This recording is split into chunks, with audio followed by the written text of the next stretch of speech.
একটা আল্লাহর দিক, হাত তুলে থাকবো।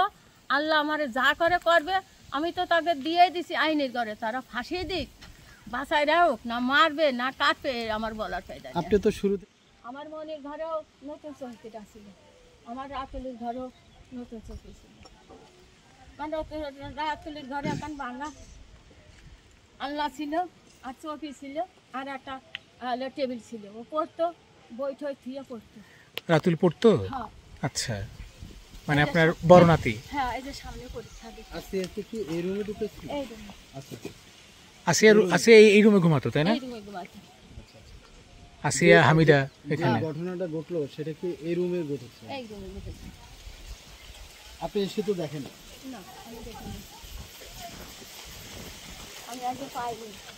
বৃষ্টি আসবে নাকি? কারণ বৃষ্টি আসে পাইনি। বাতাস আছে, বৃষ্টি আসে। আচ্ছা, এরপরে রুমে, শেষের রুমে কোথায়? এই যে রুমে আমার রাতে থাকতো। এখানে কিছু ছিল?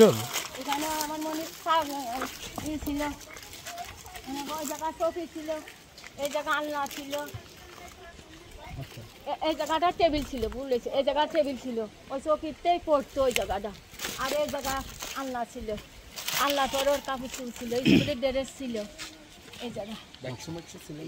না, ওকে তুমি বাক্স দিয়েছিলাম না, বাক্স থাকতো ওই রুমে। এই রুমে থাকতো কে? ওই রাতুল। রাতুল থাকতো।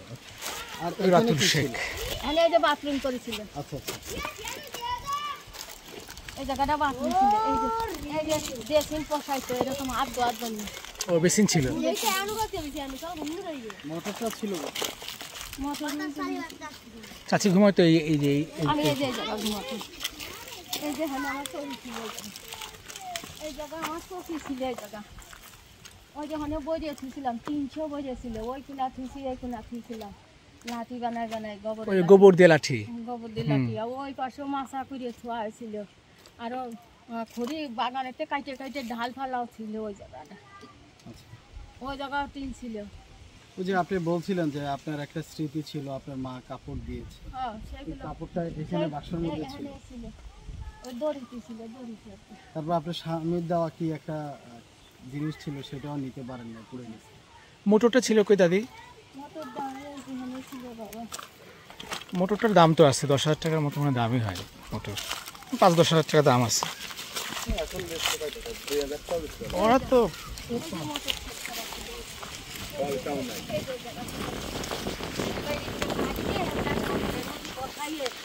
উপরে স্ল্যাব দিয়া ছিল, স্ল্যাবও ফেলাই দিছে।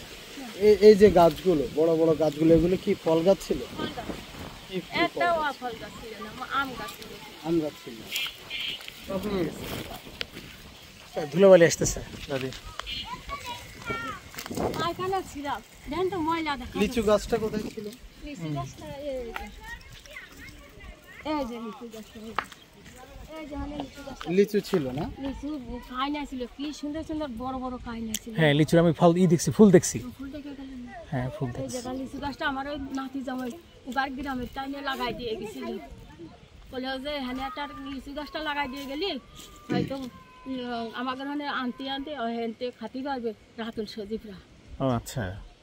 লিচু অলি পরে আমি ওর ছাল ওরও দিয়ে আসতাম, আমার ওই কোথা ছাল নাতি ছাল। বুঝতে পারছি। আর এখানে গরু ছিল, গোয়াল ঘরটা। গোয়াল ঘর ছিল, আমি ওখানে থাকতাম, ওই গোয়াল ঘরের ওই যে পানি মানি দিতাম, গাছ মানি দিতাম, ওই যে চারি মতন ছিল। গরু তো ছিল না? গরু ছিল না, বিক্রি করে ওই যে ঘর কুছাইছিলাম। তো ঘরটাতে টোটাল কত খরচ হয়েছে আপনার? প্রায় 5 লাখ 6 লাখ পর্যন্ত খরচ হয়েছে, বাথরুম টাথরুম দিয়ে, ওই যে পিছনে সিলাপ সারি বসাইয়ে ওর পরে একটা মুখটা সিলাপ বানাই দিয়েছে, সেই সিলাপটা ভাঙিয়ে দলা করে দিয়ে। এখন তো থাকার মতো কোনো অবস্থা নাই, কোনো কিছুই নাই। আর কিছু আপনি থাকবেন কোথায়? আমি এনে কোথায় থাকবো, এই জ্বর মাথা আসতেছে, আর ঘরে যাবা না কিনা টাকা দিয়ে খেদাই দিবে না। আমি জ্বর বাতাসের সময় আমি ওই কাপড় কান বগলের তলে করে আমি কোথায় যাবো, কোথায় যাবো আমি? এখানে তো আমার কোনো আত্মীয় স্বজন নেই, আমার আত্মীয় স্বজন দূরে দূরে রয়েছে। কয় ছেলে মেয়ে? আমার 3 ছেলে 1 মেয়ে ছিল। এটা আপনার মেয়ে? না, আমার নাতি নেই, যে ইটুর মাইয়া। 2 ছেলে কই আপনার? আর 2 ছেলে একটা কবরে, ওই গরুস্থানে। আর ছেলের আর বাসা একটা ওই জায়গা বাসা। তারা আপনার আস্থানা দিতেছে না নাকি? না, ওই যে আমি ছোট ছেলে নিয়ে খাওয়া দাওয়া উঠা বসা সমস্ত কিছু এদের একটু হিংসা আর কি। ছোট ছেলের মধ্যে আজকাল বোঝাই তো যে বউ রাখি রাখি তাদের কাছে কি গিয়েছেন আপনি? আর ভয় পাচ্ছে যদি পুরাই দেয় আবার। আচ্ছা, তারা মূলত হচ্ছে ভয়ে আপনাকে জায়গা দিচ্ছে না, যে কখন তাদের উপরে বিপদ আসে এই কারণে। হ্যাঁ হ্যাঁ। আচ্ছা, এমনিতে জায়গা না দেখ, খাবার তো জিজ্ঞেস খাবার করতে খাবার জন্য ডাকে, আমি ডাকে। যাই নে বাবা, আপনি যাচ্ছেন না? আমি যাচ্ছি না বাবা, আমার মুখ না খালি আমি যাবো না। আমি মুখের জন্য যাচ্ছি না, আমার ওই ছেলে ডাকে আবার বড় কথা ক্ষতি করে। ও আচ্ছা, বুঝছেন না? তাহলে তাই দিয়ে তারে হুমকি দিয়েছে, এই জন্য আমার মানে তাকেও হুমকি দেওয়া হয়েছে, আপনি যদি ওইখানে যান বা আপনাকে জায়গা দেওয়া হয় তাদের ঘর পুড়ে দিবে। মানে হিটুর মা যাক ছেলে মেয়ে যাক ওর বাড়ি ওরা হুমকি দিয়েছে, আচ্ছা, আমাকে পাত্তা দিতে দিয়েছে। যারা হুমকি দিচ্ছে তারা কি যাক। এলাকার বাইরে? দিক। আর আমি এখন আর কিছু চাই না, এখন আমি একা আল্লাহর দিক হাত তুলে থাকবো, আল্লাহ আমারে যা করে করবে। আমি তো তাকে দিয়ে দিছি আইনের ঘরে, তারা ফাঁসিয়ে দিক, বাসায় হোক, না মারবে না কাটবে, আমার বলার ফায়দা নেই। আপনি তো শুরু থেকে বলে আসছেন যে তারা যদি অন্যায় করে অন্যায় করে আইনে যদি তাদেরকে মার্ডার দোষী অর্ডার দেয়। দোষী ইয়ে করে তাহলে সর্বোচ্চ শাস্তি ফাঁসি দিবে, হ্যাঁ হ্যাঁ। সেটি।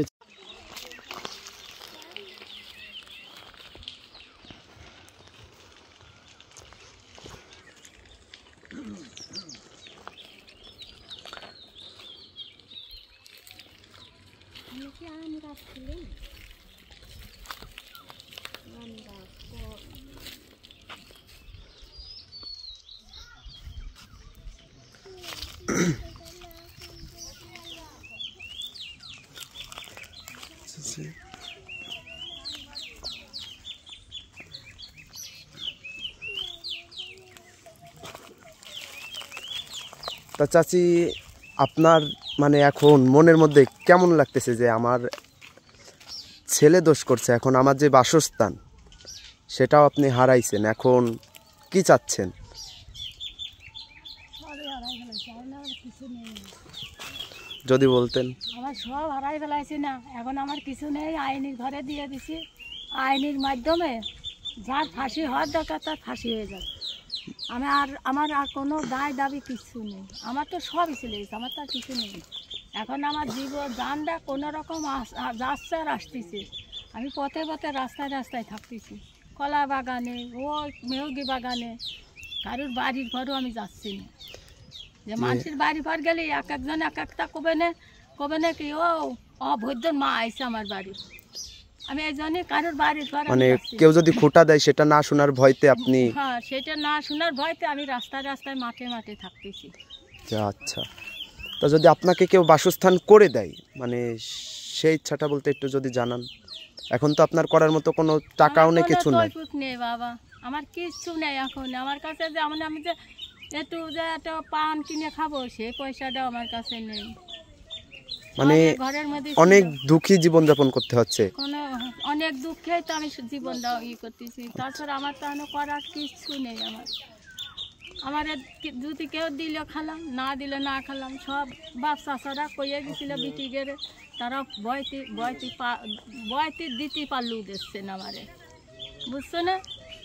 মানে আগে যেটুকু সাহায্য করছে এখন সেটা করতেও ভয় পাচ্ছে, যে একজন আসামির মা তাকে সে যেই দোষটা করছে সেই ভিত্তিতে আপনাকে মানে তারা দেখাশোনা করতেছে না। এখন রাখতে চাইও রাখতেছে না, তারা মনে করছে যে আমি জায়গা দেবো কি আমি এক নেলা খাতি দেবো, সে বয়টি তারা দেখতে চাচ্ছে না, বুঝছো না? আমি রাস্তায় রাস্তায় ঘাটে ঘাটে পথ, ওই যেদিনকে তুমি আগুন দিয়েছো সেদিনকে আমি ওই রাস্তায় শুয়ে রয়েছি, ওই রাস্তায় শুয়েছিলাম আমি। আমার বাঘের ভয় নেই, শিয়ালের ভয় নেই, কুকুরের ভয় ছিল না। মানে একদম দিশেহারা হয়ে পড়ছেন আপনি।